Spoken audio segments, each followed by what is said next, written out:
Nas ni tamacuarishaki yamenducha. Bueno, aquí tenemos otra frase, una pregunta muy común.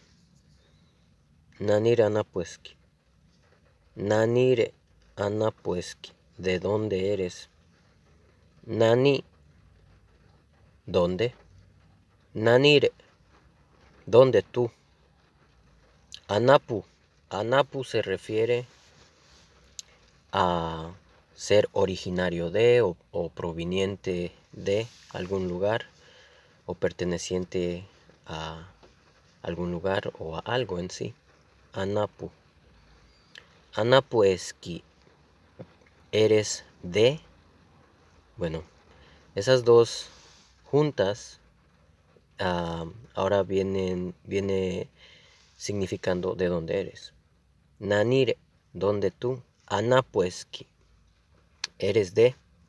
Entonces la traducción sería eso, ¿de dónde eres? Nanire anapueski. Y nuevamente les recordamos que aquí estamos simplificando bastante los puntos gramáticos.